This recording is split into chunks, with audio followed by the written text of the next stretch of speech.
bersama. Waalaikumsalam warahmatullahi Biasanya itu wabarakatuh. kalau sidang senat itu selesai sebelum jam 12, tapi ini luar biasa, pengukuhan 13 guru besar, jadi memang panen raya sehingga kemudian acaranya juga berbeda ya dengan yang sebelumnya gitu ya. Saya kira meskipun itu sifat saya nggak terlalu suka ikut yang seremonial gitu ya. Tapi kalau wisuda, sidang senat terbuka, dari semua yang saya ikuti itu selalu saja ada air mata kebahagiaan dari orang yang kukuhkan sebagai jabatan tertinggi akademik ya, guru besar itu, dan masih jarang gitu ya di Indonesia, sehingga kemudian saya ikut menyaksikan untuk ikut merayakan bahagia karena senang teman-teman kolega di UIN Bandung sudah mencapai gelar tertinggi sebagai profesor. Baik, tanpa menunggu lebih lama lagi, kepada presenter pertama, silahkan siap-siap share screen ya. Untuk makalah yang kedua, saya belum menyempatkan membacanya karena memang agak di akhir gitu ya. Saya langsung ke acara. Jadi mungkin nanti saya sambil presentasi sambil membaca ya. Silahkan yang Aminah Waduh dulu ya. Bagus makalahnya. Ya, silahkan. Yes. Ibu, punten saya agak kesulitan share di WA group. Ada yang mau bantu teman-teman? PPT-nya udah di-share di grup.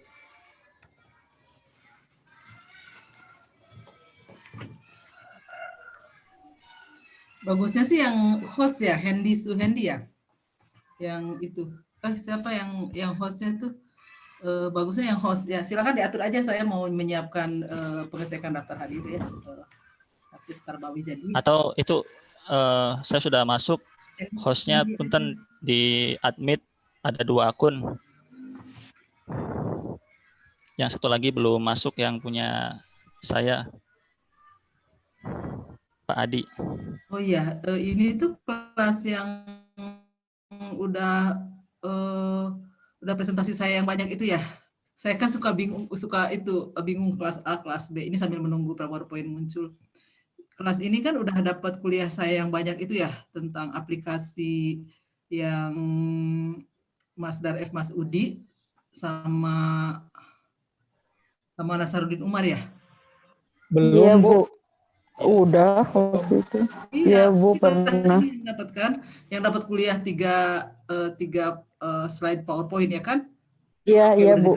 Jadi slide-nya itu dulu tentang gender, kemudian tentang Nasaruddin Umar, kemudian tentang waris ya kan. Nah, kalau tidak salah ada pertanyaan tentang bagaimana tentang ajaran Islam untuk tinggal di rumah. Kemudian saya yang berjanji untuk mencarikan ayatnya ya. Di kelas ini bukan. Saya berjanji untuk mencarikan ayat Al-Quran yang menyatakan bahwa perempuan tinggal di rumah itu merupakan hukuman bagi perempuan yang melakukan fahisyah gitu ya. Biasanya itu An-Nisa ayat 15, tapi nanti saya ambil dulu Al-Qur'annya ya. Oke, bentar ya, please 1 menit.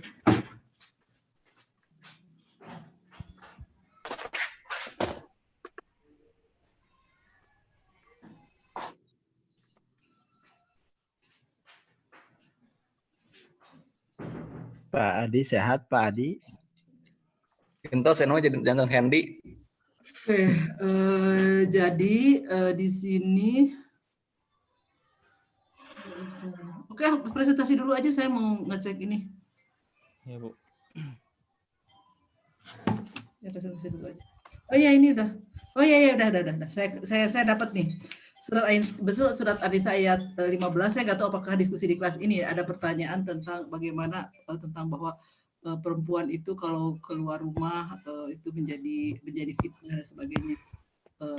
Tapi justru sebetulnya di dalam Al-Quran surat An-Nisa ayat 15 disebutkan bahwa tinggal di rumah itu merupakan hukuman bagi perempuan yang melakukan perbuatan fitnah. Coba dibuka surat An-Nisa ayat 15, terjemahnya saja ya. Dan para perempuan yang melakukan perbuatan keji di antara perempuan-perempuan kamu, hendaklah terhadap mereka ada Bentar ya. orang saksi di antara kamu. Apabila mereka telah memberikan kesaksian, maka kurunglah mereka perempuan itu dalam rumah sampai mereka menemui ajal. Jadi tinggal di rumah itu merupakan hukuman bagi perempuan yang menjalankan perbuatan keji yang nyata. Oke, jadi kita masuk, silakan presenternya. Saya mau mute dulu. Ya. Bismillahirrahmanirrahim. Assalamualaikum warahmatullahi wabarakatuh. Alhamdulillah. Rasulullah, amma ba'du. Suara saya terdengar jelas nggak teman-teman? Halo? Jelas. Jelas.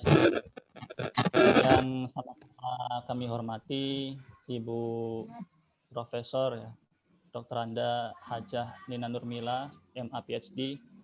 Juga yang saya banggakan rekan-rekan Bapak Ibu mahasiswa S2 PAI UIN Sunan Gunung Jati Bandung. Pada pertemuan kali ini ya, kita akan bersama-sama membahas ya, mengetahui bahwa di luar sana ya, jauh di ujung sana ada tokoh perempuan ya yang memiliki suatu pendekatan ya atau cara menafsirkan Al-Qur'an berkeadilan gender gitu ya. Dan beliau ini luar biasa ya dalam hal mengejar ketertinggalan itu karena beliau mu'alaf, kemudian langsung belajar bahasa Arab dan lain-lain ya, yaitu Aminah Wadud. Maka pada kesempatan kali ini ya kita akan bahas mengenai pendekatan penafsiran Al-Qur'an kontekstual berkeadilan gender menurut Aminah Wadud Muhsin ya. Nah, latar belakang masalah Islam ya merupakan agama rahmatan lil alamin, dan ini barangkali di luar sana ya selain orang Islam juga karena sering mendengar ya bahwa Islam agama rahmatan lil alamin, maka kita juga harus dibuktikan ya dalam praktek di lapangan gitu ya. Kemudian Islam juga menjunjung tinggi keadilan gitu ya, yang mana tidak memandang siapapun ya, anak bangsawan, anak raja, kalau misalkan salah ya salah gitu ya. Kemudian dikasih keadilan juga ya, peran-peran baik laki-laki maupun perempuan diberi kesempatan untuk beribadah, berprestasi di dunia tanpa pandang bulu gitu ya. Kemudian laki-laki dan perempuan ya dalam Islam ya di mata Allah itu semuanya sama gitu ya. Yang membedakan hanyalah takwa. Nah, namun ya kita bisa melihat ya, ada gap antara prinsip dasar Islam ya bahwa Islam rahmatal alamin, kemudian adil gitu ya. Ternyata di lapangan itu ada gap gitu ya. Ternyata ada praktek di mana perempuan itu perannya dikerdilkan ya.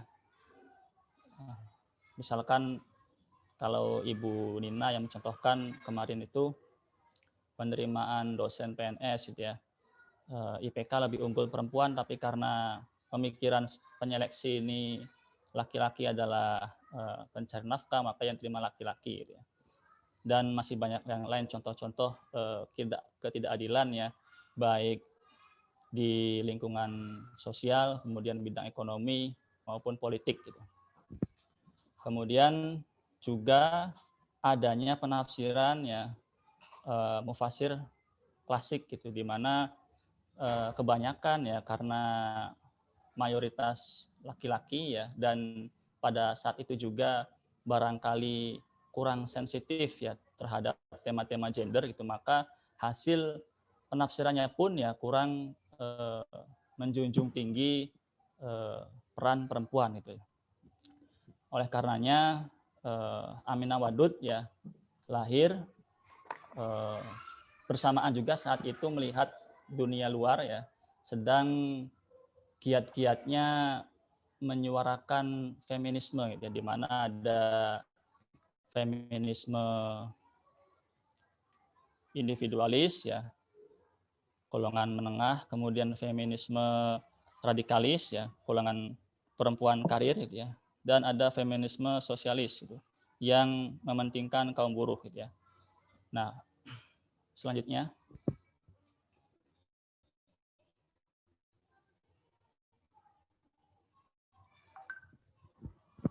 sebelum kita bahas ya pendekatan yang digunakan Aminah Wadud, kita harus mengetahui dulu biografi beliau ya. Nama Aminah Wadud ya, ada yang mengatakan juga Aminah Wadud Muhsin lahir dengan nama Maria Tisley ya. Beliau dilahirkan di Maryland. Kalau kita lihat peta itu dekat dengan Virginia ya, perbatasan, dan sedikit ke timur itu pantai. Kemudian lahir ya pada 25 September 1952 di Amerika ya. Di beberapa jurnal kebanyakan menyatakan beliau ini lahir di Amerika, namun ada satu jurnal yang bingung gitu ya, antara Amerika atau Malaysia, tapi kebanyakan Amerika gitu. Bapaknya tidak diketahui ya. Amerika ya. Apalagi ya Amerika ya, tapi lebih condongnya ke Amerika gitu. Bapaknya seorang pendeta yang taat ya, kemudian ibunya tidak diketahui, kedua-duanya namanya siapa nggak diketahui karena terbatasnya informasi dan sumber yang dinyatakan di karya beliau itu ya, Quran and Women itu hanya sedikit itu, jadi belum tahu ya siapa namanya. Nah, alhamdulillahnya usia 20 tahun ya, beliau ini mendapatkan hidayah dan menikah dengan seorang pria muslim ya pada tahun 1972, dan beliau namakan sendiri dengan hari berikutnya.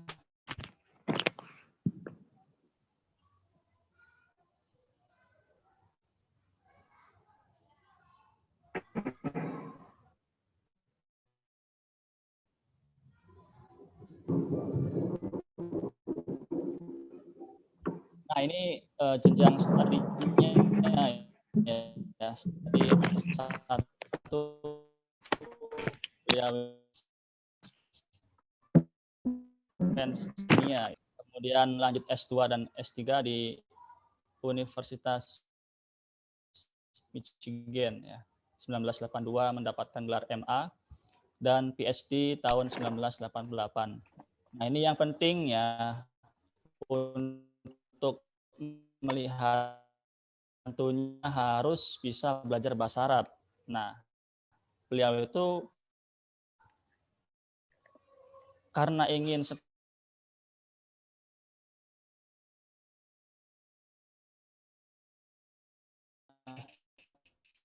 Pak Nur Karim.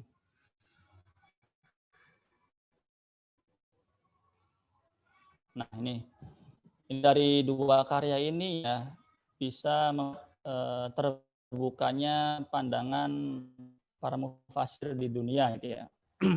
Karya yang pertama yaitu Quran Women, terbit tahun 19 ini, Al-Quran mengenai perempuan ya, prinsip umum yang harus dijadikan dalam perbandingan ya, dalam melihat ayat-ayat tentang perempuan. Ada poligami, nusus, dan lain-lain ya. Dan bisa kita sebut juga ya, karya pertama Quran and Women ini tafsir maudhu'i gitu ya. Tafsir tematik. Kenapa? Karena di dalamnya itu membahas ayat-ayat yang berkaitan dengan perempuan dalam perspektif keadilan gender gitu. Kemudian yang samping kanan ya, yang berjudul Inside the Gender Jihad, Women's Reform in Islam, itu terbit tahun 2006. Ini karya isinya itu perjalanan Aminah Wadud ya dalam berjuang menegakkan gender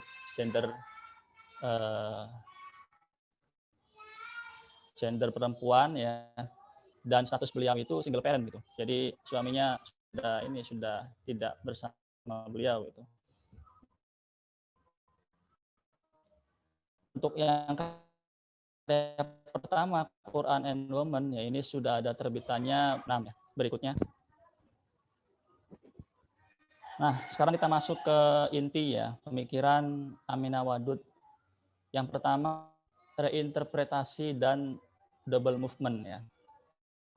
reinterpretasi itu penafsiran ulang. Jadi hasil penafsiran ulama-ulama klasik ya oleh Aminah Wadud menggunakan pendekatan hermeneutika, kemudian double movement ya, yang terinspirasi dari Fazlur Rahman ya, Stan ya, lahirnya tahun yang mana terdiri dari 3 analisis. Yang pertama dianalisis dulu ya, dalam konteks apa, sosiohistoris gitu, sosialnya bagaimana saat itu, kemudian sejarahnya bagaimana gitu, berkaitan dengan siapa saja gitu, apa orang. Nah, kemudian tidak hanya melihat sosiohistoris ayat yang diturunkan ya, tapi dicari juga ayat yang sama ya, dianalisis baik mikro tatanan keluarga ya maupun makro tatanan negara gitu. Kemudian setelah itu yang kedua dilihat juga komposisi gramatika. Kemudian yang ketiga, nah ini yang tidak ada di Fazlur Rahman ya, yaitu Aminah Wadud mengusung Weltanschauung ya, di bahasa Jerman, yaitu menafsirkan Al-Quran ya harus dalam pandangan yang luas gitu, tidak parsial satu ayat, tapi harus melihat ayat yang lain yang membahas tema yang sama itu. Kemudian kalau misalkan ternyata bertentangan ya dengan prinsip yang awal ya, maka harus disesuaikan itu. Kemudian yang paling bawah ada prior teks atau prateks. Nah itu maksudnya ya, sebelum membaca ayat yang akan ditafsirkan itu memiliki background ya atau pengetahuan pada masa dia hidupnya dipengaruhi oleh apa saja gitu ya, sosialnya, kemudian politiknya, yang nanti akan sangat berpengaruh pada hasil penafsiran dia itu. Contohnya Aminah Wadud pada saat itu lagi booming-boomingnya para feminisme dunia ya, maka tafsir yang dihasilkan ya karena prior teksnya Aminah Wadud itu sosiohistorisnya banyak feminisme, maka hasil tafsirnya berkeadilan gender gitu. Nah, berikutnya adalah 3 jenis tafsir perempuan menurut Aminah Wadud ya. Yang pertama ini tafsir tradisional ya, biasanya ini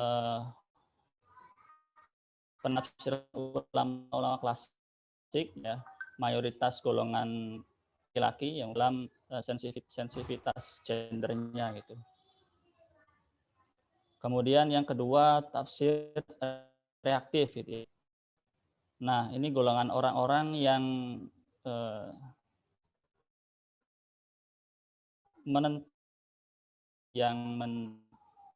mengkerdilkan peran perempuan ya, tapi tidak memiliki pemahaman dalam menganalisis Al-Quran, sehingga menentang tapi tidak syar'i, tidak beralasan sesuai dengan keilmuan tafsirnya gitu. Dan yang terakhir tafsir holistik, yang mana tafsir dengan menggunakan pendekatan banyak hal ya, dilihat dari sosial, politik gitu, kemudian sejarahnya itu. Menggunakan salah satunya adalah tafsir karya Aminah Wadud, Quran and Women. Berikutnya.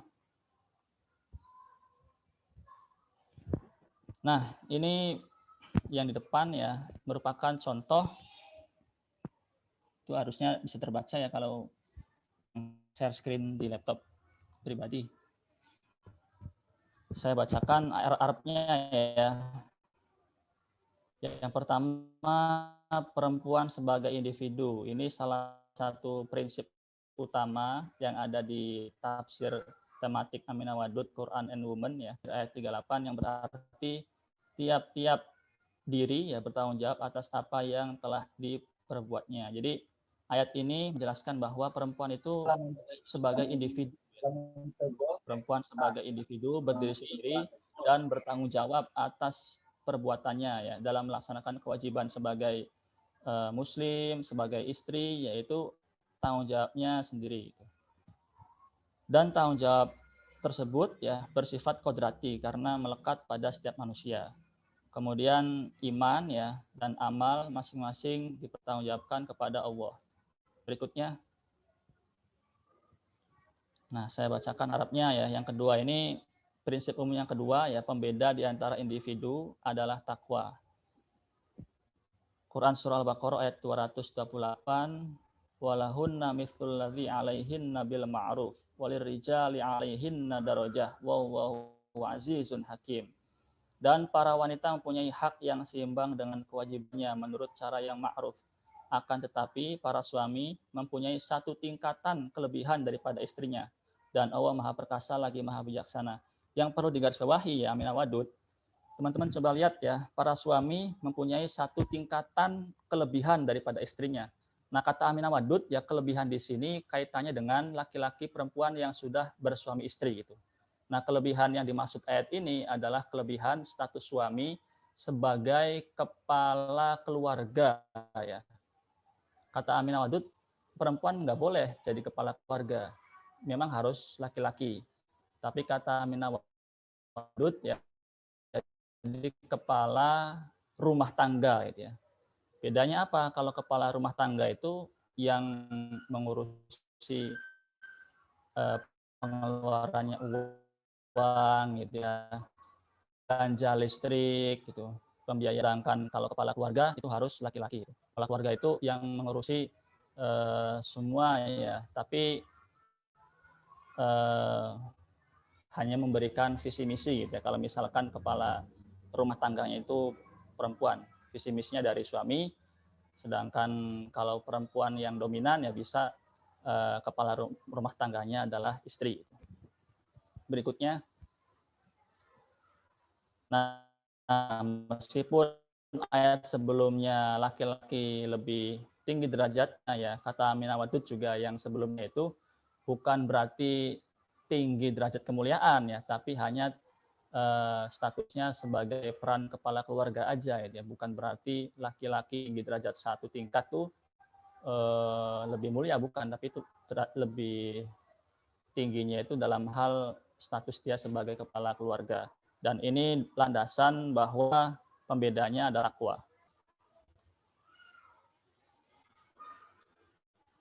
Nah, ini tokoh-tokoh ya perempuan dalam Al-Quran. Yang pertama ada Ibu Musa, kemudian yang kedua itu Maryam, dan yang ketiga Ratu Bilqis.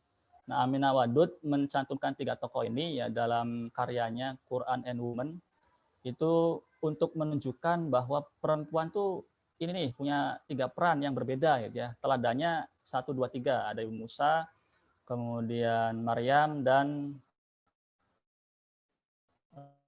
Ratu Bilqis. Ibu Musa dalam ayat yang terdapat di slide ya, Bapak Ibu bisa lihat ya. Itu artinya sangat halus, berdialog ya kepada Ibu Musa gitu ya. Kemudian karena naluri keibuannya ya, sehingga Ibu Musa ini ingin anaknya ya yang dihanyutkan di sungai itu diselamatkan itu. Jadi kodrat seorang ibu itu karena pernah melahirkan Musa ya, menyusui Musa itu, sehingga dalam bahasa gramatikal ayatnya ini sangat halus gitu ya. Tapi nanti di tokoh lain ya bahwa ini hanya kodrat saja gitu ya. Tapi kalau peran mah bisa bersaing dengan laki-laki gitu. Berikutnya. Nah, ini kisah Maryam ya, yang mana beliau itu tidak memiliki suami, tidak juga berzina, namun heran ya, kenapa saya bisa hamil. Kemudian kata malaikat ya, silakan Maryam makan, minum, dan bergembiralah gitu ya. Dan karena ketakwaannya ini ya dijadikan contoh para perempuan ya, bahwa ketakwaan itu bisa diraih oleh siapapun ya, baik laki-laki maupun perempuan. Jadi perempuan juga bisa lebih unggul ya dari laki-laki. Misalkan Maryam ini sangat luar biasa ya ketakwaannya dalam menerima takdir Allah itu. Berikutnya.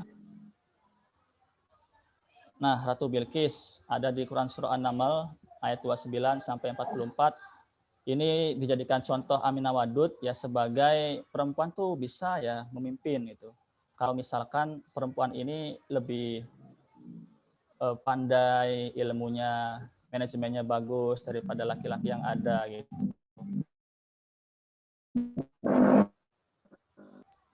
Pada saat itu kan tapi Allah ya menghendaki Ratu Bilqis menjadi pemimpin itu.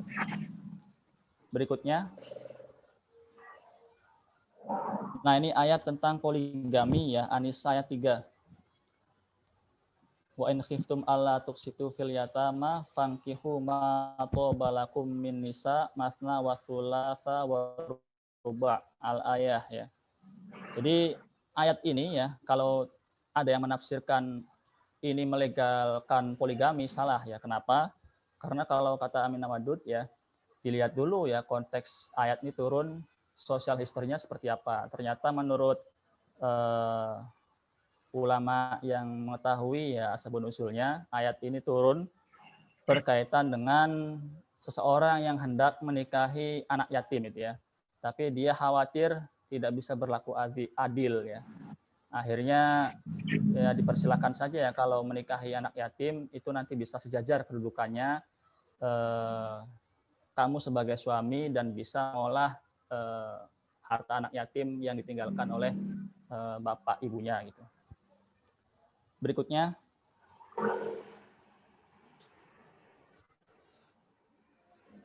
Aminah Wadud sendiri ya dalam menafsirkan ayat tadi itu menyatakan sulit ya poligami itu diwujudkan gitu. Keadilan dalam poligami kan itu. Kenapa? Karena ya nggak bisa ya, nggak mungkin bisa gitu. Kemudian ada saja ya yang membantah ya bahwa poligami itu bisa gitu ya. Tapi Aminah Wadud membantahnya gitu ya. Nah, beberapa alasan yang biasanya setuju adanya poligami itu karena kelebihan finansial gitu ya. Jadi ada orang yang beralasan laki-laki ya punya banyak uang, ngelihat perempuan terlantar, nggak kreatif, nggak punya penghasilan, loh saya berarti boleh dong menikahi dia yang kedua gitu ya. Nah, kata Aminah Wadud nggak bisa gitu ya. Kenapa? Karena konteks zaman sekarang itu kebanyakan perempuan tuh bisa mandiri gitu ya. Bisa bisnis, all shop gitu ya. Kemudian misal jadi PNS dan lain-lain gitu. Kemudian yang kedua alasan perempuan mandul. Nah ini sudah nggak bisa lagi ya dijadikan alasan. Kenapa? Karena percintaan itu ya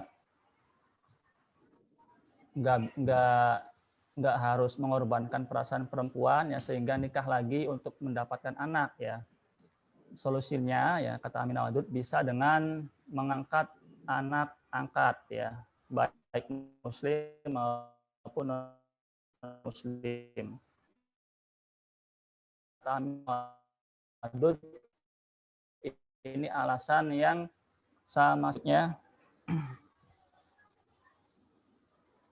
Berikutnya nusus ya Quran surah An-Nisa ayat 34 ar-rijalu qawwamuna 'alan nisa bima faddalallahu ba'dhum 'ala ba'd wa bima anfaqu min amwalihim fasolihatu qanitatun hafidhatun lil ghaibi bima hafidhallah wallati takhafuna nusuzahunna al-ayah ya. Nah, ini ayat ini ya kata Aminah Wadud ya.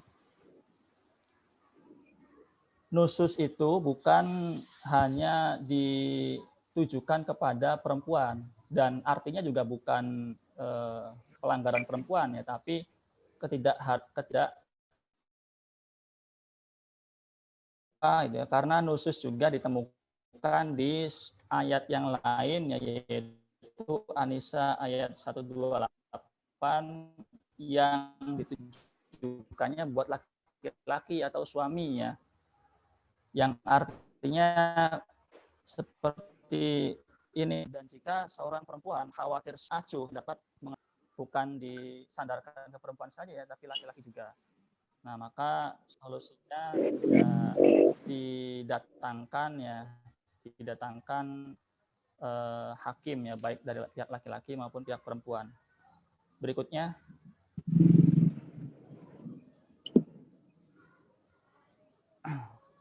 Nah, kata qonitat juga ya, kata qonitat di ayat yang tadi ya, fasolihatu qonitatun, qonitat tuh sering diterjemahkan sebagai perempuan yang taat, sehingga kalau misalkan nggak taat ya boleh dikasarin ya. Nah, kata Aminah Wadud bukan, qonitat itu ya qonitat itu diartikan sebagai perempuan yang soleh, jadi lebih tinggi daripada taat ya. Dan ketaatan istri kepada suami itu ya bukan karena Aminah tuh keberatan ya dengan perintah istri harus taat pada suami gitu ya. Di redaksi qonitat tadi tuh istri yang soleh ya salah satunya taat suami. Jadi ketaatan istri itu tidak diperintah oleh Al-Quran, kepengennya Aminah Wadud ya, Bah. Kepengennya tuh taatnya istri itu pada suami yang karena solehnya gitu. Jadi qonitat tadi perempuan yang soleh. Karena soleh nggak disuruh Al-Quran pun gitu ya. Itu harusnya taat pada suami. Khusus ya. Solusi khusus itu dengan pertama nasihat ya. Kalau misalkan dinasehatin nggak bisa, maka dengan pemisahan ranjang.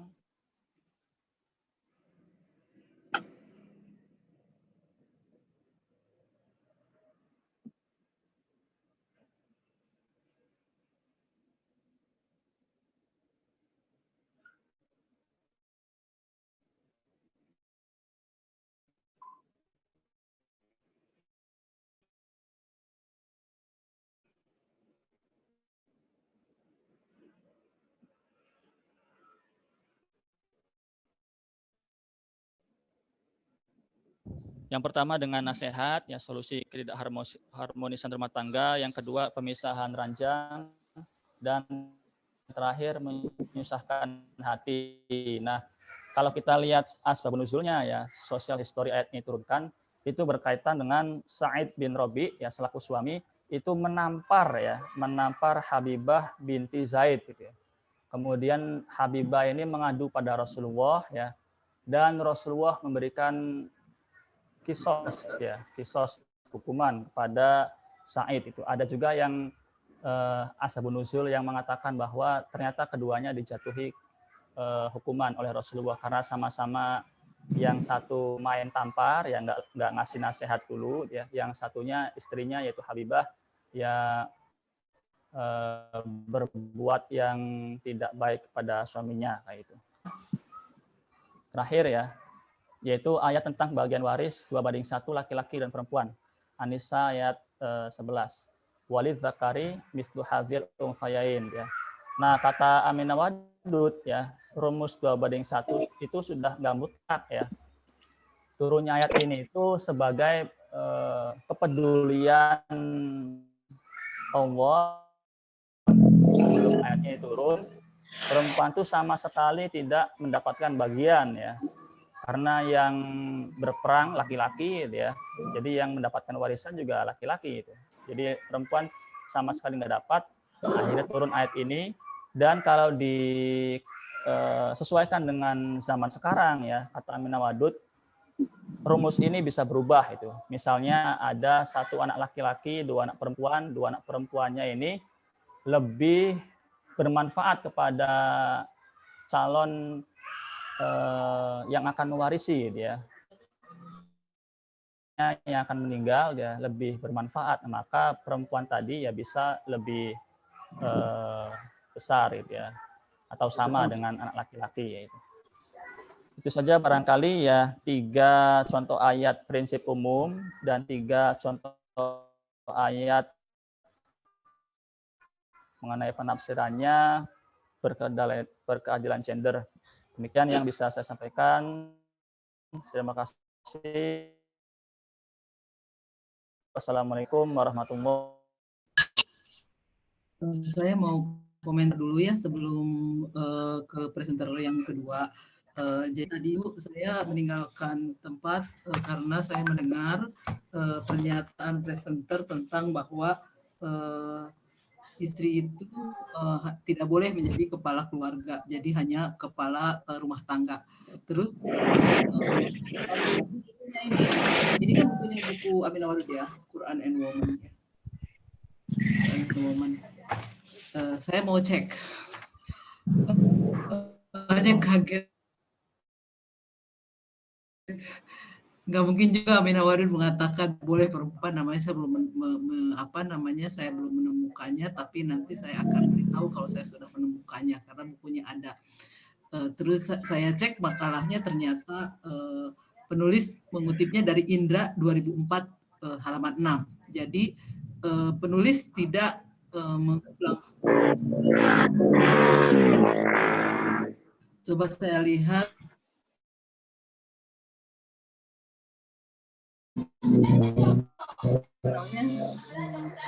daftar apakah ada buku Amina Wadud langsung. Oke. Ada buku. Jadi kalau pernyataan-pernyataan yang menurut saya krusial gitu ya, alangkah baiknya tidak dikutip dari Indra, tapi kutiplah dari Amina Wadud, sehingga kemudian saya yang punya bukunya juga bisa mengecek langsung pernyataan ini. Jadi karena presenter saat ini di situ ada tulisannya merujuk dan kepada Anda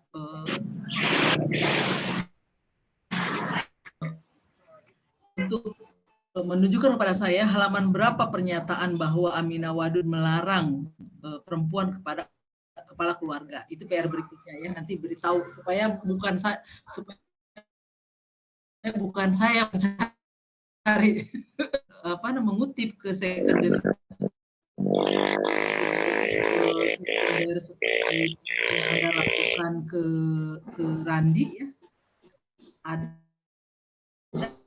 betul, karena saya kurang percaya kalau Amina Wadud mengatakan itu gitu ya.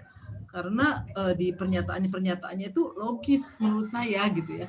Oke, sekarang saya mau cerita dulu tentang pertemuan saya dengan bukunya Amina Wadud ya. Apakah saya sudah bercerita atau belum? Ini yang Realme C2 itu siapa ya? Realme C2 mungkin bisa di-mute. Oke. Saya Bu, mohon maaf. Saya tuh siapa? Muhammad Restu Bu. Oh, Muhammad Restu. Oke, saya absen. Mohon maaf Bu, saya terlambat baru. Oke ya. Oke, kalau gitu Ilham udah bisa masuk belum Ilham? Muhammad Abdul Aziz memang nggak pernah ada ya. Kemudian Muhammad Rohim nggak masuk. Muhammad Rohim. Oke. Anyway. Berarti Ilham sudah Bu. Ilham sudah? Mana Ilham? Farhan namanya apa? Bu. Nama akunnya Farhan. Ilham. Oke. Mana Ilhamnya? Ayo Ilham muncul.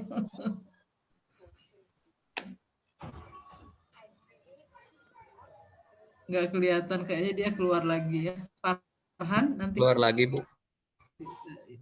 Oke. Jadi kalau saya kan ngajar banyak kelas. Kalau misalnya saya mengulangi apa yang sudah pernah saya sampaikan, mohon disampaikan kepada saya. Saya akan cerita sedikit ya tentang pertemuan saya dengan Amina Wadud. Jadi saya kayaknya mungkin di kelas ini ya saya sudah cerita. Saya membaca buku Amina Wadud itu tahun 96 atau 97 ketika saya sedang S2 di Australia.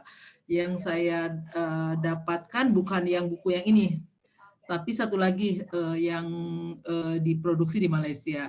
Jadi memang Amina Wadud itu setelah dia dapat doktor, dia memang mengabdikan diri di Sisters in Islam ya, di makanya dia waktu itu dia masih punya suami namanya Muhsin. Jadi waktu yang buku pertama itu namanya Amina Wadud Muhsin gitu. Bukunya hijau atau biru gitu ya, sama tipisnya dengan ini. Ini kan versi kedua ya, tahun 9. Yang versi pertamanya itu tahun saya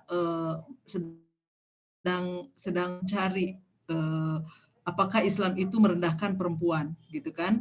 Maka saya mulai dari Rifat Hasan. Kemudian dari Rifat Hasan itulah ketemu buku Quran and Woman ini, dan saya baca habis gitu. Dan supervise ide-ide para feminis Muslim yang progresif. Dia jadi kemudian akhirnya saya pinjemin tuh buku tentang Quran and Women ini. Dan dia baca oleh supervisor saya itu gitu ya. Kemudian dari itulah proses saya becoming a feminist. Saya mendefinisikan feminis itu adalah sebagai orang yang menyadari akan adanya ketidakadilan berdasarkan biologis ya, sebagai perempuan, dan kemudian dia berusaha untuk mengakhiri diskriminasi ataupun eksploitasi definisi ini. Saya menganggap bahwa Rasul kita Muhammad SAW itu adalah sebagai seorang feminis, karena Rasul selalu menunjukkan keberpihakannya kepada perempuan gitu ya. Dan kalau misalnya kita lihat asbabun nuzulnya ayat gitu ya, begitu buruknya perlakuan orang Arab itu kepada perempuan gitu ya, tapi kemudian Islam merevolusinya sedikit demi sedikit gitu ya. Nah, singkat kata di akhir S2 saya sudah meyakini bahwa Islam itu tidak merendahkan perempuan, karena Islam itu kan diturunkan oleh Allah. Allah itu maha adil. Enggak mungkin Allah yang maha adil menurunkan kitab suci firman-Nya untuk mendukung ketidakadilan. Nah, keyakinan itulah kemudian saya mengira pokoknya semua ayat Al-Quran itu pasti mendukung keadilan. Sehingga kemudian kalau ada yang menginterpretasikannya ataupun menggunakannya untuk mendukung ketidakadilan, maka metodologinya yang harus direvisi, cara memahaminya. Itu keyakinan saya. Nah, kemudian saya itu dalam proses mencari keadilan Allah gitu ya, saya perlu sebetulnya alternatif pengetahuan yang selama ini begitu banyak, tapi pengetahuan yang begitu banyak itu menunjukkan bahwa perempuan itu rendah gitu loh, lebih rendah daripada laki-laki. Dan saya merasa itu tidak logis gitu ya. Sehingga termasuk ketika presenter mengatakan bahwa Aminah Wadud mengatakan perempuan itu boleh menjadi kepala rumah tangga, tapi tidak boleh kepala keluarga. Saya langsung ambil bukunya, sedang saya cari-cari sekarang, karena Anda menuliskan bahwa Anda memang mengutip dari buku ini. Saya ingin diberitahu di mana halaman berapa Anda mengutip pernyataan itu, karena saya nggak percaya Aminah Wadud mengatakan hal seperti itu gitu ya. Nah, kemudian bagaimana hubungan saya dengan Aminah Wadud? Jadi ceritanya tahun 2000 itu saya sedang S3 di bidang tafsir hadis di UIN Jakarta. Karena nilai saya semuanya A, akhirnya saya bisa dapat beasiswa Fulbright ke Amerika 6 bulan. Nah, saya nyari tuh, pokoknya saya mau ke Amerika ketemu kalau nggak Rifat Hasan, ya kan? Saya mau ketemu Aminah Wadud, tapi saya nggak ketemu tuh. Nah, kebetulan ada dosen tamu tuh dari Amerika, namanya John Ryan. Terus saya cerita sama dia, saya dapat beasiswa nih ke Amerika, tapi saya tuh nggak punya host university-nya, universitas yang bisa menempati saya. Udah ke universitas saya aja. Dia ngajar di Temple University di Philadelphia. Akhirnya saya pergilah ke Philadelphia di sana. Nah, waktu akhir Desember itu tahun 2000, akhir Desember tahun 2000, saya main ke rumah teman saya. Dia dosen di Amerika. Kemudian saya ngomong, saya tuh cari Aminah Wadud. Terus dia nunjukin, nih emailnya, dia bilang gitu. Terus saya email tuh ke Aminah Wadud, Aminah, I'm looking for you. Terus I have been in America, I really want to see you, dia bilang gitu. Nah, sejak itu, jadi it was like a crazy. Jadi Aminah Wadud itu selalu menghubungi saya menghubungi dia, kemudian tiap hari dia kirim, nih, this is what you need to read, dia kan. Jadi dia tuh kirim buku-buku yang harus saya baca, misalnya. Memang buku-buku yang dia sarankan kepada saya itu adalah misalnya buku-bukunya Fazlur Rahman, kemudian Defenders of Reasons gitu ya. Jadi dia kasih list bukunya dan mudah bagi saya untuk menindaklanjuti reading yang dia sarankan gitu ya. Terus saya nulis gitu ya berdasarkan arahannya dari jauh gitu ya. Karena saya di Temple University saya nggak punya supervisor kayak yang saya cari. Supervisor saya di situ seorang Jews perempuan yang namanya Rebecca Alpert. Jadi dia hanya membimbing secara akademik saja struktur, tapi secara isi tidak. Akhirnya kemudian kita janjian ketemu ya. Waktu itu Aminah Wadud strict banget ya. Misalnya ini minggu ini adiknya mau di rumahnya. Nggak boleh tuh kamu datang perempuan dan dia laki-laki, nggak boleh dia. Waktu itu dia udah nggak punya suami ya, udah cerai ya sama itunya. Jadi kemudian ceritanya saya mengarrange pertemuan dengan Aminah Wadud. Saya naik kereta Amtrak dari Philadelphia ke Richmond, Virginia. Dan bagusnya itu di sana itu ya, dia yang jemput ke stasiun kereta. Coba hebat itu di sana tuh gitu. Dosen itu bisa jemput mahasiswa. Saya masih ingat mobilnya dia tuh merah. Nyupirnya itu kayak crazy. Ya Allah, tapi dia in control gitu ya. Jadi kalau nyupir tuh dia ngebut, tapi dia in control gitu. Jadi sebelum ke rumahnya itu, dia pagi-pagi dia jemput saya. Kemudian saya diajak jalan-jalan tuh ke Richmond, ya kan. Di kota Richmond dia tunjukkan nih historic places. Habis gitu baru ke rumahnya gitu ya. Malam ya kita makan bareng di perapian tuh dia cerita tentang bahwa dulu dia Kristen, namanya Mary, kemudian dia masuk Islam, terus namanya Aminah Wadud. Aminah Wadud itu adalah Aminah yang dicintai seperti itu. Terus kemudian kita bimbingan gitu ya. Baru besoknya saya tidur di sana, kemudian baru besoknya saya pulang. Jadi connectedness saya dengan Aminah Wadud itu secara fisik itu dari sejak tahun 2000. Kemudian saya ketemu lagi tahun 2010 di Jogja ya, dia dalam acara musawah. Tapi dia sering ke Indonesia gitu ya. Saya kalau tahu dia ke Indonesia, saya belikan mukena, saya kasih.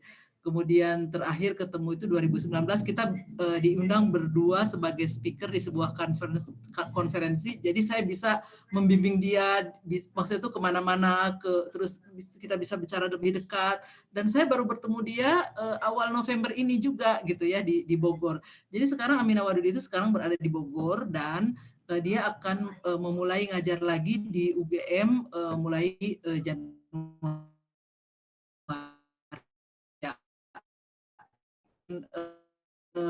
Saya ya dengan Aminah Wadud, nanti bisa saya posting kalau misalnya ada itu.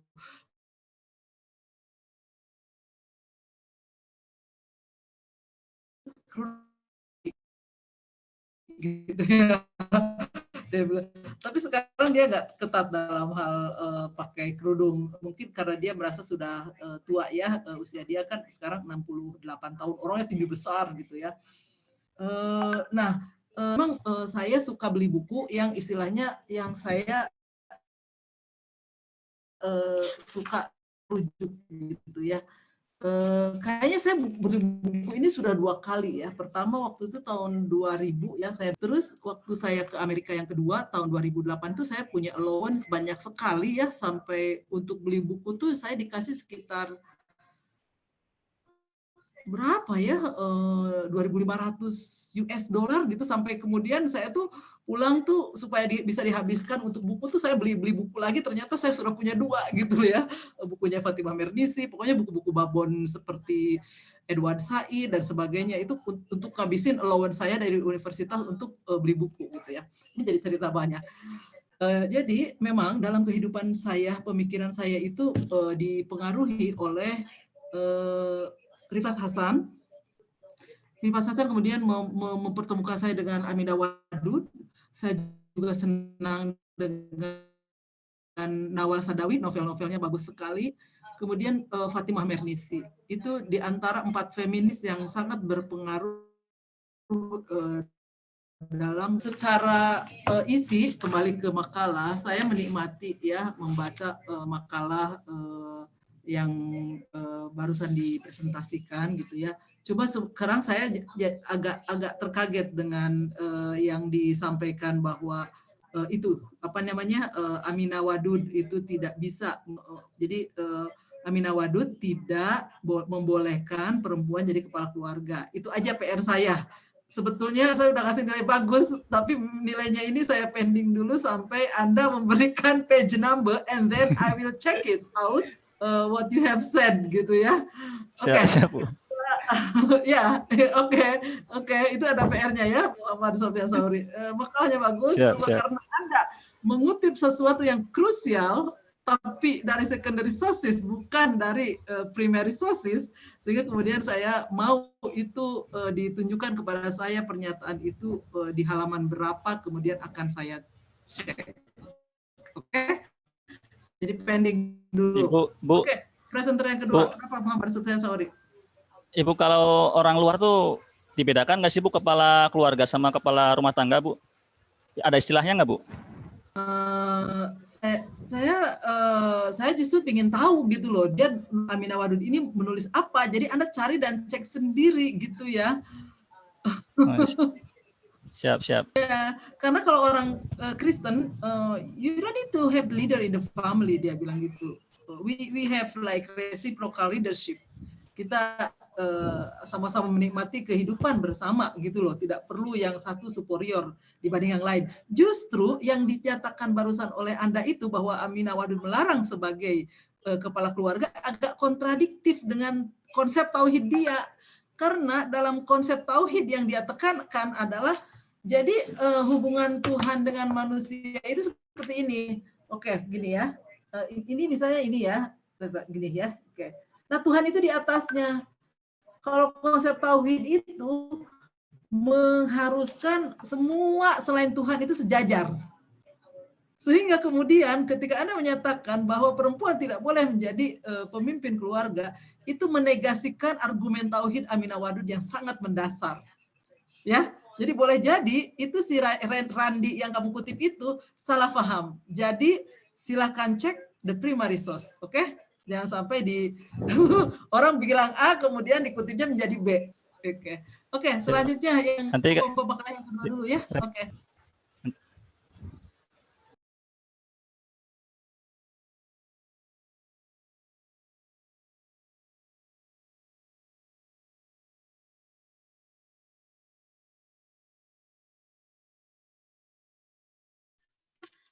Bismillahirrahmanirrahim. Assalamualaikum warahmatullahi wabarakatuh. Waalaikumsalam warahmatullahi wabarakatuh. Baik, Ibu Dokter yang saya hormati, tentang pendekatan penafsiran Al-Quran, konteks gender menurut Fakhruddin Abdul Qadir. Baik, supaya tidak terlalu lama, yuk saya langsung saja bahwa share screen saya sudah kelihatan ya rekan-rekan? Sudah. Berangkat dari latar belakang masalah bahwa jika kita berbicara mengenai isu gender, memang tidak bisa hanya mencukupkan pada pengamatan terhadap wacana-wacana praktis tersendiri ya. Jelas sudah diterangkan oleh Kang Ahmad Sufyan juga bahwa wacana gender ini sangat menarik untuk diperbincangkan.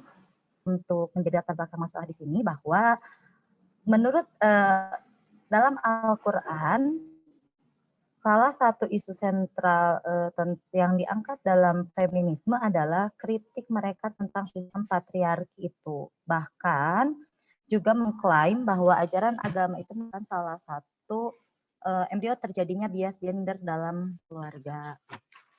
Nah, padahal Al-Quran itu turun dengan membawa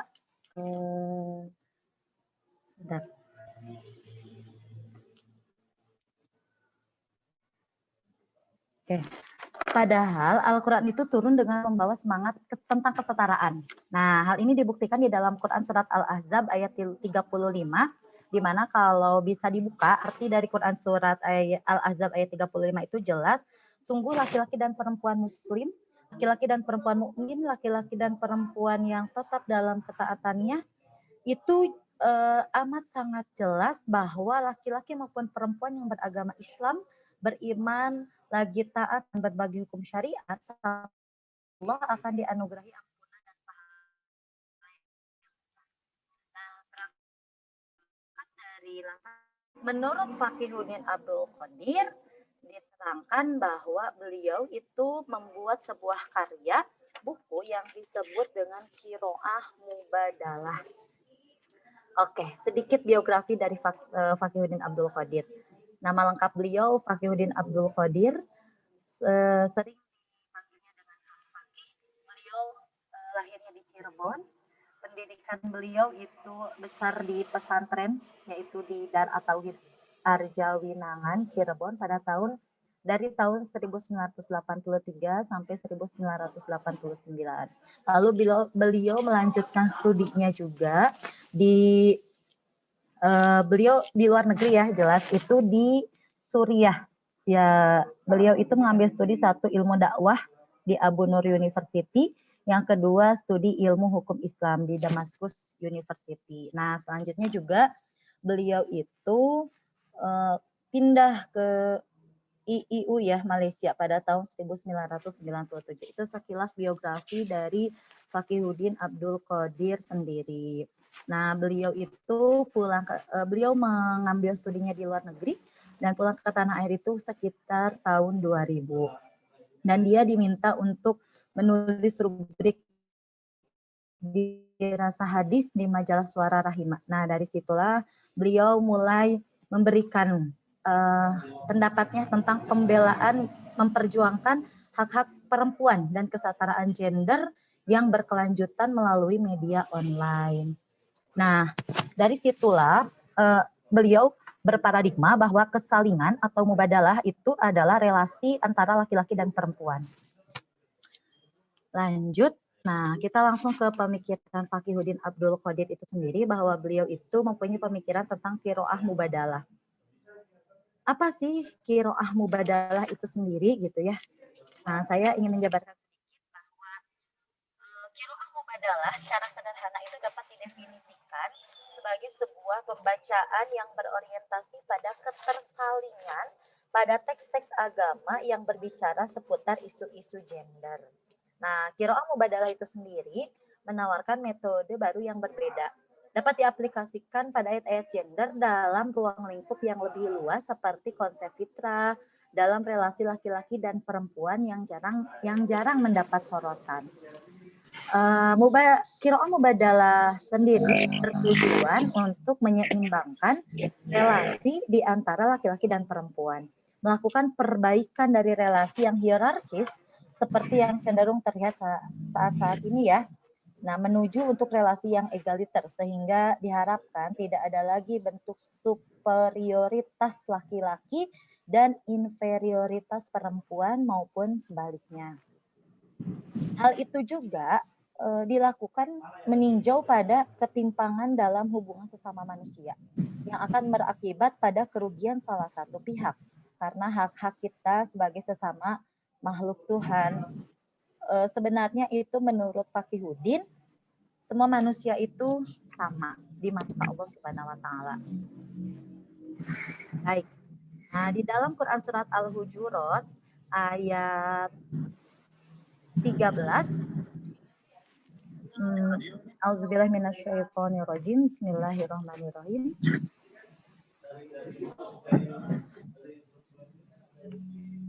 Ya ayyuhan nasu inna khalaqnakum min dzakari wa untha wa ja'alnakum syu'uban wa qabaila lita'arafu inna akramakum 'indallahi atqakum innallaha 'alimun khabir.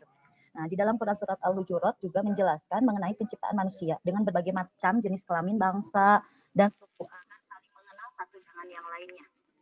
Jelas sekali di dalam ayat ini bahwa menjelaskan menyamakan seluruh manusia yang ada di dunia ini karena berasal dari dua insan yang sama. Nah, muncullah berbagai suku bangsa yang diharapkan juga bisa saling mengenal. Nah, sikap saling inilah yang seharusnya muncul menjadi sebuah kedudukan yang setara. Tidak ada yang lebih mulia di sisi Allah melainkan yang paling bertakwa. Yang membedakan di antara manusia menurut beliau adalah ketakwaannya itu sendiri. Itu dari Quran surat Al-Hujurat ayat 13. Selanjutnya Quran surat Al-Imran ayat 14. Bisa dibaca ya rekan-rekan bahwa di surat Al-Imran ayat 14 ini dijelaskan bahwa manusia itu kecintaan kepada apa yang diinginkan, yaitu perempuan, anak-anak, dan harta. Dengan memfokuskan pada term anas itu sendiri ya. Karena menurutnya al-anas sering dipahami dengan merujuk kepada makna laki-laki. karena terkait relasinya dengan kata-kata perempuan yang disebutkan setelahnya. Padahal dalam bahwa laki-laki itu sebagai subjek yang mencintai dan perempuan itu sebagai objek yang dicintai. Nah, dalam literatur yang lain bahwa perempuan itu adalah perhiasan yang membuat indah dunia pesona, sedangkan itu lebih berharga daripada perhiasan dunia seperti perempuan. Nah, dapat antara laki-laki dan juga perempuan. Nah, ini ada teknik praktis dalam pengoperasian qiraah itu sendiri. Qiraah mubadalah. Kenapa Fakhruddin Abdul Qadir itu mengangkat membuat sebuah pemikiran dengan membuat buku yang berjudul Qiraah Mubadalah ini, di mana mubadalah itu adalah ketersalingan. Jadi contoh antara laki-laki dan perempuan itu bukan salah satu yang menjadi superior, tetapi sama-sama mempunyai kesetaraan itu sendiri. Nah, ini jelas ya bahwa dalam 3 langkah yang bersifat kronologisnya, teknik praktisnya, yang pertama itu menemukan nilai prinsipil dari ajaran agama Islam melalui penelusuran. Pada teks-teks yang bersifat universal sebagai landasan awal. Nah, di sini bahwa yang nomor 1 itu artinya bahwa meskipun bagi seseorang sudah mencapai level tertentu, bisa memulai dengan jadi gini. Jadi teknik praktis dalam pengoperasian qiraah mubadalah ini ada yang pertama itu menemukan nilai prinsip. Prinsip apa yang didapatkan dari sebuah teks yang bersifat umum. Nah, yang kedua baru mencari gagasan utama, yang ketiga baru menurutkan gagasan. Nah, contohnya seperti tadi di dalam Quran surat yang tadi saya jelaskan di dalam Quran surat Ali Imran ayat 14-nya. Yang ini ya. Nah, kita gagasannya tentang apa? Tadi jelas bahwa ada kesetaraan antara laki-laki dan perempuan. Baru mencari gagasan utamanya, baru kita turunkan menjadi gagasan utama pada jenis kelaminnya itu sendiri. Nah, bisa kita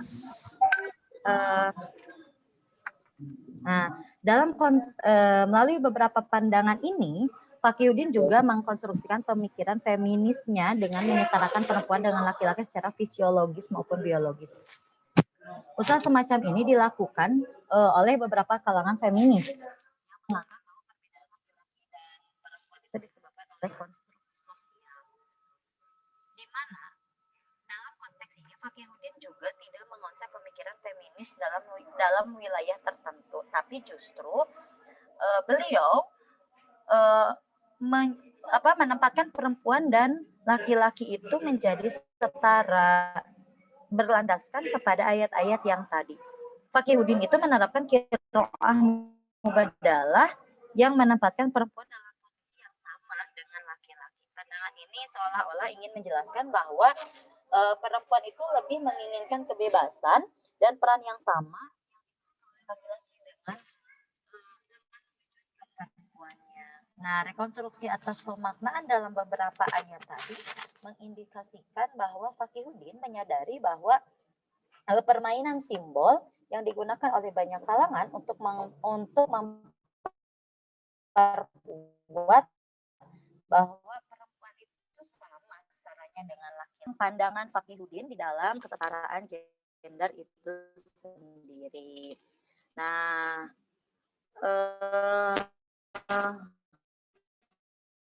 dengan menetapkan ketersalingan inilah antara laki-laki dan perempuan menjadikan tentang gender itu dapat diluruskan. Tafsir mubadalah menurut Fakhruddin dapat diciptakan relasi laki-laki dan perempuan secara seimbang. Jadi tidak akan ada yang disebut dengan dikotomi perempuan, atau yang mohon maaf, tidak ada yang disebut dengan apalagi zaman saat ini perempuan itu kemampuannya bahkan bisa melebihi laki-laki itu sendiri. Makanya menurut saya pribadi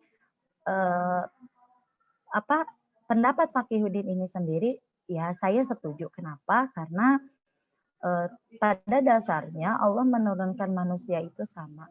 Walaupun dalam beberapa hukum memang laki-laki itu berada di atas perempuan, apalagi di dalam kehidupan rumah tangga sendiri. Bahwa perempuan itu harus taat kepada suami, tapi bukan berarti ketika suami itu salah kita juga harus taat, itu aja.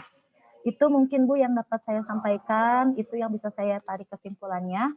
Mohon maaf atas segala kekurangannya, terima kasih atas perhatiannya. Saya kembalikan kepada Ibu dosen. Oke, jadi kalau tadi saya cerita tentang pertemuan saya dengan Aminah Wadud, sekarang saya mau cerita tentang pertemuan saya dengan Fakihuddin Abdul Qadir. Saya kenal dia itu tahun 2007 di ICIS di Riau. Waktu itu saya dapat proyek untuk menulis modul tentang gender dalam Islam, itu dibiayai oleh British Council, dan kemudian saya juga sedang dalam proses mau menerbitkan buku saya ya, dari disertasi ke buku. Salah satu hasil reviewnya menunjukkan bahwa saya itu perlu merujuk karya-karya orang Indonesia tentang poligami, dan Fakih waktu itu adalah menulis buku tentang memilih monogami ya. Jadi waktu itu saya dikenalkan oleh Marzuki Wahid sama Muksid, Abdul Muksid. Keduanya merupakan teman saya waktu S3 di UIN Jakarta gitu ya. Jadi saya dipertemukan di dalam Islam, kemudian yang satu lagi hadis and gender justice gitu ya. Nah dari situ dia kasih kartu nama, tapi kemudian justru dia duluan yang menghubungi saya. Itu waktu itu peristiwanya Oktober atau November 2007, awal Desember dia menghubungi saya. Dia minta ditemani untuk memberikan training jadi ini cerita ya, relax sedikit sebentar ya, untuk training gender dalam Islam untuk para aktivis di Filipina ya, di Mindanao. Ya udah ceritanya saya bikin paspor lagi, kemudian saya pergi ke Mindanao ya, waktu itu dengan Prof. Musdah Mulia, kemudian tapi Prof. Musdah Mulia pulang duluan. Saya sama Paki tinggal sekitar 10 hari di Filipina ya. Kita mentraining para aktivis perempuan. Waktu itu saya juga belum tahu kayak gimana ya trainingnya dan sebagainya. But it turns out that training itu adalah untuk membuat modul saya yang di project British itu. Jadi karena begitu banyak pertanyaan-pertanyaan dari audiens, kemudian saya bisa membuat PowerPoint presentation berdasarkan pengetahuan saya. Dan training itu sukses. Fakih itu dia bisa bahasa Arab, ya kan, fasih berbahasa Arab, tapi dia kurang bisa bahasa Inggris. Kemudian saya sangat fasih dalam bahasa Inggris, tapi bahasa Arab saya pasif, gitu loh.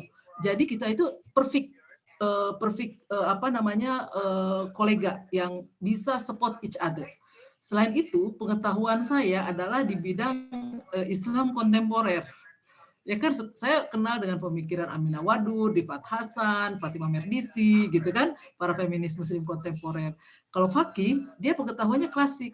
Sehingga kemudian kita bisa membuat para peserta sangat terpuaskan dengan ilmu-ilmu tentang wacana Islam, baik klasik ataupun kontemporer. Dan Fakih itu, kalau misalnya dia lagi ngomong gitu kan, in English gitu ya, kalau terus dia nggak tahu artinya, Nin apa nih? Gitu. Dia kayak gitu, nanti saya bantu kayak gitu. Jadi kemudian terus dia selalu nanya apapun yang dia nggak tahu ke saya gitu ya. Tapi sebetulnya ketika dia presentasi juga saya belajar tentang ilmu-ilmu Islam klasik, karena memang dia bacanya kitab-kitab kuning klasik gitu ya. Jadi kita akrab ya.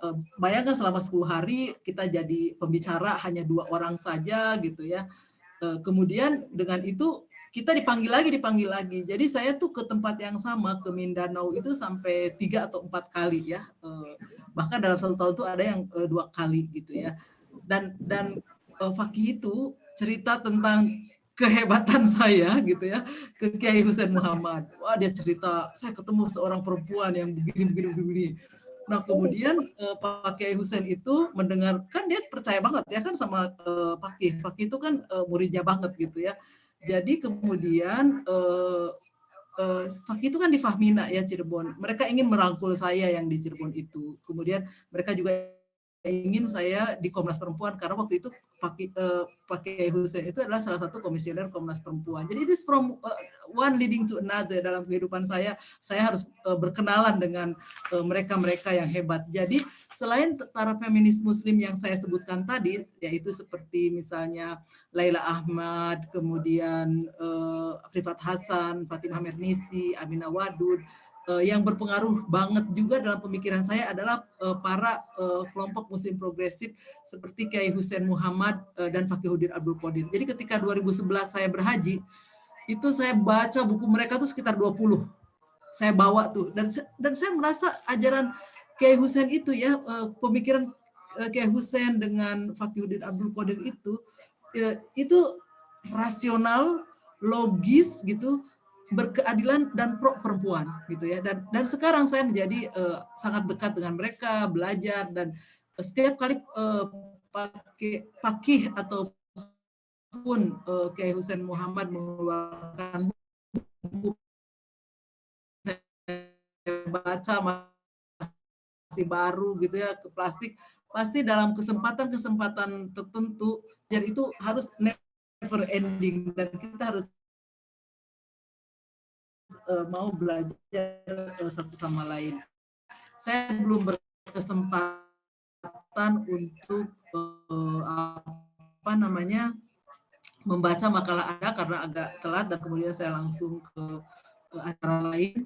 Jadi saya baru bisa menilai dari presentasinya komunikatif. Semoga saja memang Anda paham apa yang disampaikan oleh Fakih. Terlibat dalam penulisan buku Mubadalah yang begitu tebal itu, yang harganya 150.000 itu, saya termasuk orang yang diundang untuk mengkonsultasikan buku ini, sehingga untuk kayak semacam Arab. Jadi kita sampai sekarang itu saling in touch kalau misalnya kita saling membutuhkan. Jadi saya seret dia ke milieu saya, kemudian dia dapat beasiswa ke Australia gitu ya, dengan rekomendasi dan dukungan saya juga. Dia juga membawa saya ke lingkungannya. Saat ini sedang sakitnya sangat parah, dan semoga saja kalau yang Fakih itu bukan COVID ya, dia nggak mau ke rumah sakit, dia di rumah saja, tapi sakitnya tuh dari sejak awal Oktober atau November, jadi udah 1 bulanan. Jawab tidak perlu lama-lama ya, mungkin kita maksimal 3:20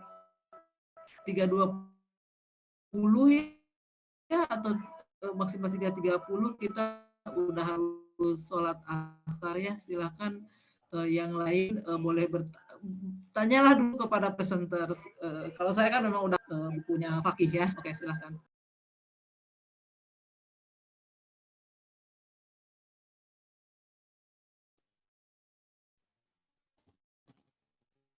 Boleh Bu, saya ya, bismillahirrahmanirrahim. Mau tanya ke Kang Sufyan ya. Mungkin nanti bisa disambung juga sama Ibu karena masih nyambung sama pembahasan minggu kemarin. Kalau ingatan saya tidak salah gitu. Kan Aminah Wadud itu apa ya? Kalau di Indonesia itu cukup kontroversial ya. Dan salah satu hal yang bikin beliau kontroversial itu waktu beritanya beliau pernah menjadi khatib dan imam sholat Jumat di salah satu gereja. Nah, ini mungkin nyambung sama pembahasan minggu kemarin juga, waktu Ibu kalau tidak salah menyampaikan bahwa ketika misalnya perempuan itu bisa bisa setara posisinya dengan laki-laki. Pun misalnya dia punya kemampuan untuk menjadi pemimpin rumah tangga atau pemimpin negeri dan lain-lain, maka perempuan bisa menggantikan posisi itu. Nah, yang ingin saya tanyakan adalah bagaimana jadi perempuan menjadi imam sholat, apakah kemudian itu juga berkaitan dengan konsep keadilan gender atau gimana? Itu mungkin Bu, terima kasih. Waalaikumsalam. Saya persilakan kepada presenter dulu ya. Nanti saya membahasnya terakhir.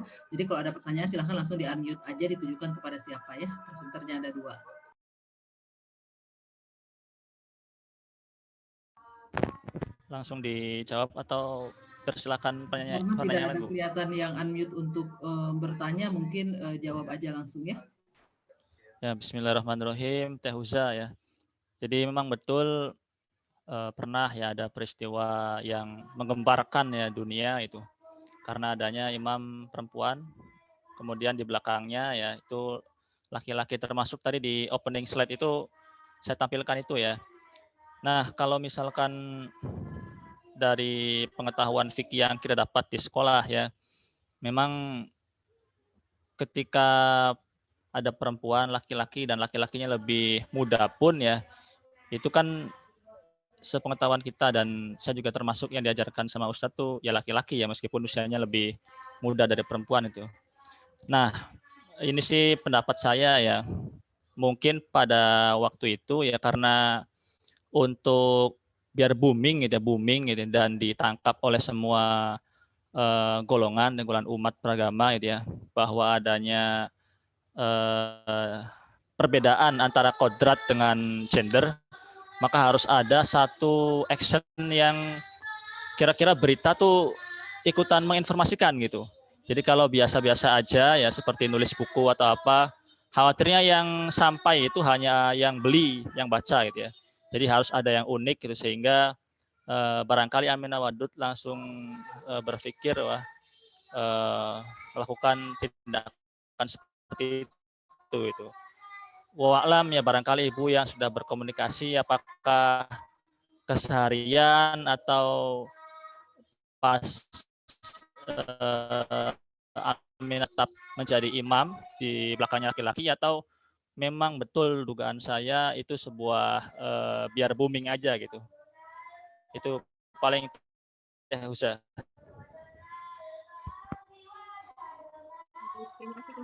Jadi saya belum pernah bertanya ke Aminah Wadud secara pribadi, walaupun saya sekarang juga saya bisa nelpon dia untuk bertanya ya kalau saya mau apa motivasinya. Tapi begini ya, isu-isu tentang gender yang kita bicarakan itu kan hal baru buat Anda. Dan ketika kita membicarakan hal yang baru, itu perlu waktu untuk mencerna, untuk beradaptasi. Ada barang baru ke kulit kita, kadang-kadang kulit kita teriritasi. Saya sendiri perlu waktu lama ya untuk menerima kesetaraan gender ataupun kesetaraan antara laki-laki dan perempuan, karena saya sudah dibesarkan dalam budaya patriarki. Budaya patriarki itu, saya ulangi definisinya, adalah bahwa budaya yang menempatkan laki-laki. Jadi itu normanya, sehingga kemudian kalau misalnya dibalik ataupun sama, itu menyalahi budaya patriarki, anti patriarki gitu ya. Nah, pertama tentang gereja dulu ya, baru kemudian pada tentang ini. Pernah menjadi dosen di Amerika. Islam itu umat muslim itu kan minoritas. Karena minoritas itu sangat mahal untuk membangun masjid. Nah, karena sangat mahal membangun masjid, maka biasanya umat muslim diberikan pinjaman oleh gereja tempat untuk beribadah ya. Termasuk saya juga waktu di Amerika, kebetulan di dekat University of Redlands tempat saya mengajar itu suka kumpul, misalnya buka bersama, itu diberi ini tempat common room-nya gereja. Jadi saya tuh sudah pernah sholat tarawih, buka bersama di common room-nya gereja. Ya, itu supaya Anda tahu konteksnya kenapa dia sholat di gereja gitu ya, karena memang muslim minoritas dan orang Kristen memberi pinjaman ruangan untuk orang-orang Muslim beribadah tarawih bersama karena masjid begitu mahal. Saya kira itu adalah merupakan perbuatan mulia orang-orang Kristen ya kepada orang-orang Muslim. Idealnya orang-orang tuh yang beragama itu begitu, saling memudahkan untuk ibadah, bukan saling menyegel masjid gitu ya. Karena merasa benar sendiri misalnya. Jadi jangan sampai orang yang beragama tapi paling jahat kepada orang lain gitu ya. Itu tentang konteks gereja. Kemudian yang kedua tentang Lady Imam ya. Aminah Wadud itu memang mengimami sholat Jumat untuk makmumnya laki-laki. Ini dalam budaya patriarki sangat lebih rendah daripada laki-laki. Dia tidak mungkin lebih tinggi daripada laki-laki. Ini sangat menyalahi budaya patriarki. Sangat salah. Ya. Oke, sekarang kita lihat dalam fikih. Syarat untuk menjadi imam itu apa? Dia itu harus fasih dalam pembacaan Al-Quran. Dia itu sebaiknya lebih senior. Kemudian berilmu agama yang tinggi. Ya kan? Nah, Aminah Wadud itu siapa? Aminah Wadud itu seorang doktor di bidang Islamic Studies dengan bacaan Al-Quran yang fasih. The problem is gitu. Dia perempuan, kelaminnya itu dari patriarki, penis itu begitu penting.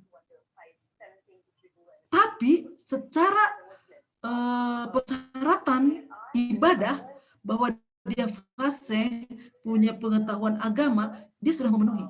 Dibanding misalnya jamaahnya, misalnya dia mu'alaf, laki-laki, dia belum bisa, masih proses belajar untuk misalnya membaca Al-Quran gitu loh. Dalam secara logika rasional, orang yang mu'alaf masih dalam proses belajar, walaupun dia kelaminnya laki-laki, bisa menjadi makmum. Tapi itu salah dalam budaya patriarki. Ya. Nah sekarang saya ajak dulu, tinggalkan dulu patriarki sedikit. Karena patriarki akan berasumsi bahwa laki-laki itu selalu lebih tinggi daripada perempuan. Ya, oke, saya buka dulu sedikit dengan realitas. Misalnya, saya punya bibi saya itu adik bapak saya. Dia itu tamatan PGA. Dia seorang qori yang ngajinya tuh enak sekali, ya, bagus pokoknya. Nah dia menikah dengan suaminya. Dia itu tamatan SMA. Nah pada suatu hari saya berkunjung ke rumah dia di Jakarta. Dan waktu itu kita sedang di dapur berdua, kita sedang halangan ya, tidak sholat. Jadi dia suaminya yang mengimami anaknya sholat maghrib. Ghairil maghdubi alaihim walabdolin. Terus bibi saya itu kan lucu. Eta sanukan gelapkeun baju cenah. Ya kan? Itu kan harusnya waladolin, bukan walabdolin, ya kan?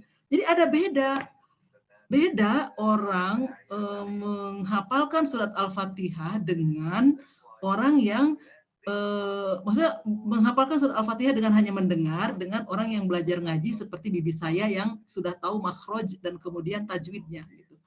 Di situ saya lihat bahwa sebagai seorang laki-laki dia tidak terlahir sebagai imam, otomatis dia bisa baca Quran. Karena bisa baca Quran dengan lancar itu proses learnable yang harus dilalui dengan proses belajar, bukan dengan proses menjadi terlahir laki-laki. Jadi, dalam patriarki tetap Aminah Wadud menjadi imam itu sangat salah dan tidak mungkin bisa dibenarkan. Tapi secara kaidah fikih yang tidak mengharuskan laki-laki, tapi banyak juga yang fikihnya fikih patriarki yang harus mengharuskan hanya laki-laki yang bisa menjadi imam. Ini memang masalah sensitif dan memang belum bisa Anda terima selama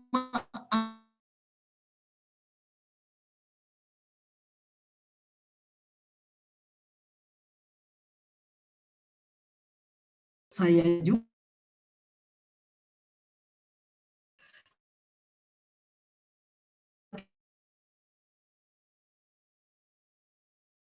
ini dalam saya mengajar di pasca sarjana, Triani dapat nilai misalnya 90, ya kan?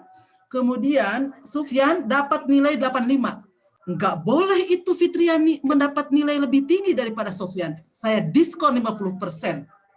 Fitriani dari 90 menjadi 45 dan Sufyan tetap 85 sehingga budaya patriarki bisa ditegakkan. Sufyan Sauri lebih tinggi daripada Fitriani. Saya hanya ikut kepada Anda saja. Apakah kita mau berpegang kepada Islam yang berkeadilan atau mau menerapkan patriarki yang sangat menguntungkan laki-laki dewasa? Terserah Anda. Saya sangat mudah untuk kembali ke budaya patriarki. Oke, silakan, masih ada waktu 13.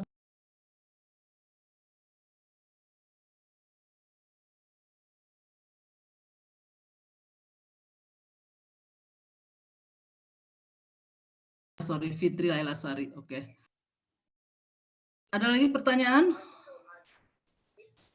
Jadi saya semakin perjalanan ke sini, alhamdulillah saya merasa ya diberi jalan gitu ya untuk lebih istilahnya kalau cermin itu ada asap yang membuat saya kurang bisa melihat kehadiran Allah, maka dengan menemukan karya-karya misalnya tafsir seksual seperti Aminah Wahid,